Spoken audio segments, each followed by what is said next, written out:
The Constitution vests the power of declaring war in Congress. Therefore, no offensive expedition of importance can be undertaken until after they shall have deliberated upon the subject and authorized such a measure.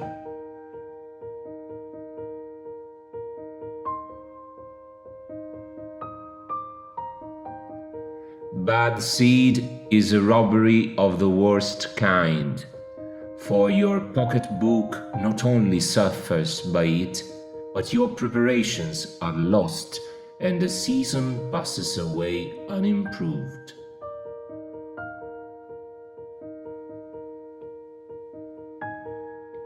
Nothing can be more hurtful to the service than the neglect of discipline. For that discipline, more than numbers, gives one army the superiority over another.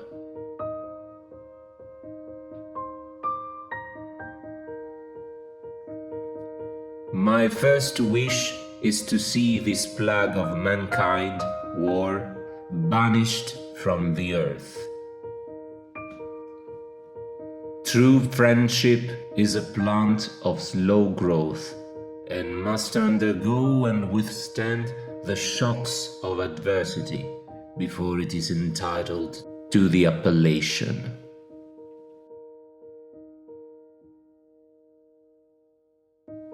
Let us with caution indulge the supposition that morality can be maintained without religion. Reason and experience both forbid us to expect that national morality can prevail in exclusion of religious principle.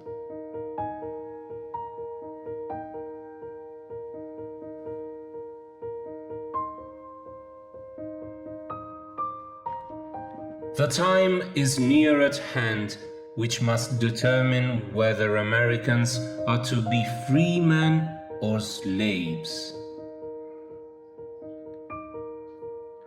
Truth will ultimately prevail where there is pains to bring it to light. It is better to offer no excuse than a bad one. It may be laid down as a primary position and the basis of our system that every citizen who enjoys the protection of a free government owes not only a proportion of his property, but even of his personal services to the defense of it.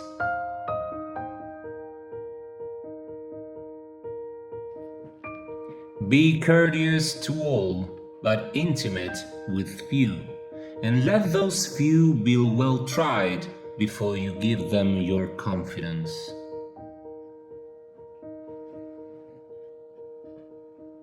It is impossible to reason without arriving at a supreme being. Few men have virtue to withstand the highest bidder. My observation is that whenever one person is found adequate to the discharge of a duty, it is worse executed by two persons, and scarcely done at all if three or more are employed therein. If the freedom of speech is taken away, then dumb and silent we may be led, like sheep to the slaughter. To be prepared for war is one of the most effective means of preserving peace. It will be found an unjust and unwise jealousy to deprive a man of his natural liberty upon the supposition he may abuse it.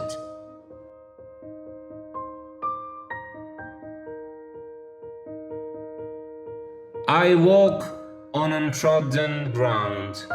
There is scarcely any part of my conduct which may not hereafter be drawn into precedent. Arbitrary power is most easily established on the ruins of liberty abused to licentiousness. Associate with men of good quality if you esteem your own reputation, for it is better to be alone than in bad company.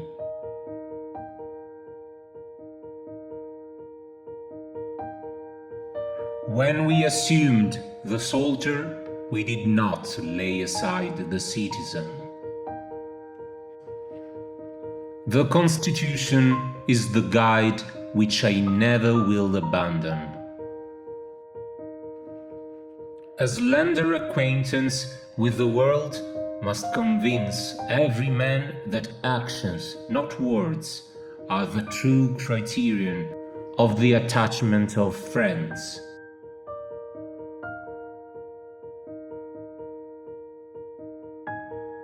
Experience teaches us that it is much easier to prevent an enemy from posting themselves than it is to dislodge them after they have got possession.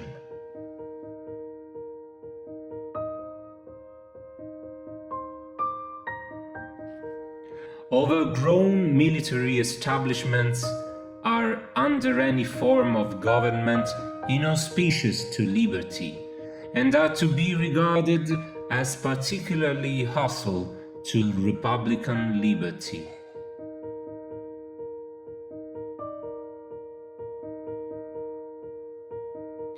If we desire to avoid insult, we must be able to repel it. If we desire to secure peace, one of the most powerful instruments of our rising prosperity, it must be known that we are at all times ready for war.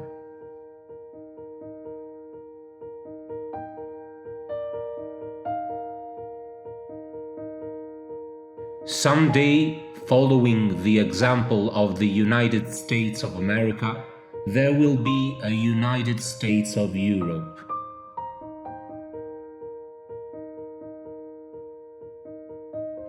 Liberty, when it begins to take root, is a plant of rapid growth. Happiness and moral duty are inseparably connected. We should not look back unless it is to derive useful lessons from past errors, and for the purpose of profiting by dearly bought experience.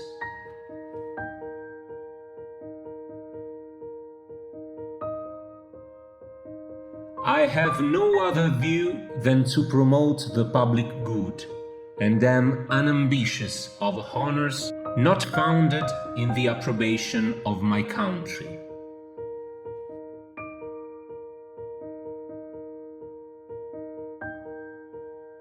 The basis of our political system is the right of the people to make and to alter their constitutions of government.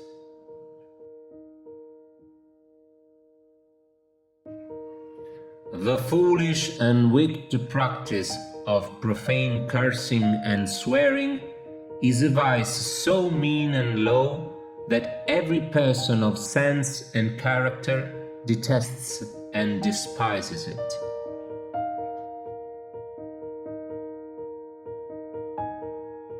Worry is the interest paid by those who borrow trouble.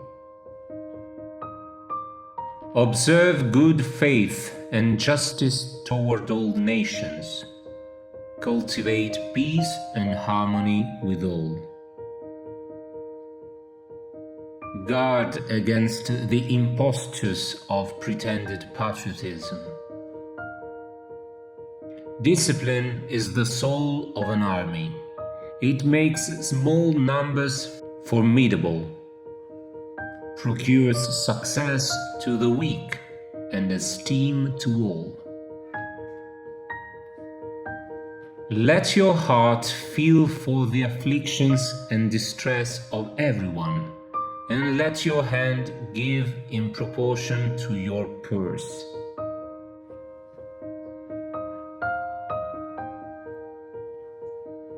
I am persuaded you will permit me to observe that the path of true piety is so plain as to require but little political direction.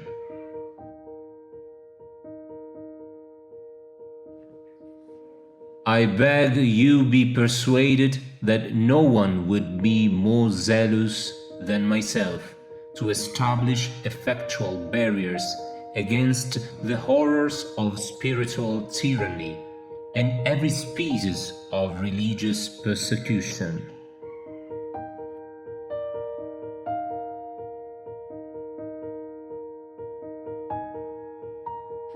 Labor to keep alive in your breast that little spark of celestial fire called conscience. Mankind, when left to themselves, are unfit for their own government. Let us raise a standard to which the wise and honest can repair. The rest is in the hands of God.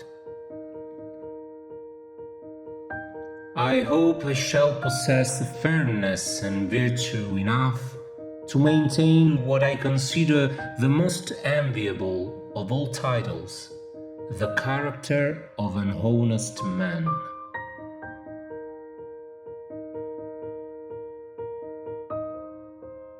The alternate domination of one faction over another, sharpened by the spirit of revenge natural to party dissension, which in different ages and countries has perpetrated the most horrid enormities, is itself a frightful despotism.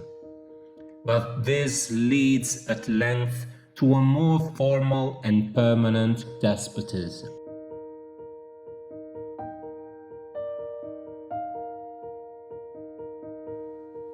Laws made by common consent must not be trampled on by individuals.